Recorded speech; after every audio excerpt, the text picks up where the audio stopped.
Today we are starting our new chapter, which is lesson 5, alternative forms of R. Introduction. In this lesson you will learn that consonant R can be written in two ways. इस lesson में हम पढ़ेंगे कि जो consonant R है वो to type से लिखा जा सकता है. R can be represented either by a downward R और upward R. जो हमारा R है उसको हम रिप्रेजेंट करते हैं टू फॉर्म से. टू फॉर्म्स क्या क्या हैं उसकी, एक है downward and another one is upward R. ठीक है, टू फॉर्म्स हो गई हमारी, downward and upward.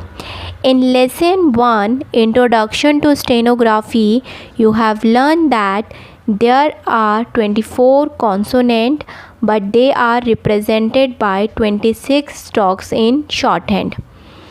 Lesson 1, Introduction to Stenography में हमने पढ़ा था कि शॉर्टहैंड राइटिंग में हमारे 24 कॉन्सोनेंट्स हैं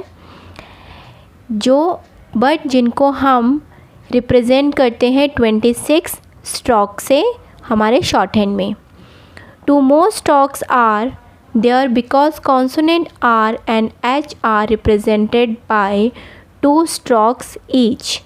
हमारे 26 स्ट्रोक्स इसीलिए हैं, 2 स्ट्रोक्स एक्स्ट्रा इसलिए हैं बिकॉज जो हमारा आर और एच है वो 2 फॉर्म में रिप्रेजेंट किया जाता है.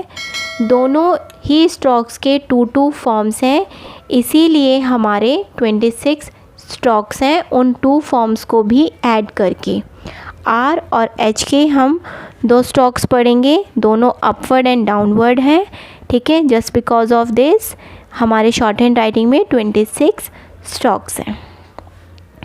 सो this is the introduction class of lesson 5, 2 forms of R. Hey there. Subscribe to my channel. And also press this bell icon.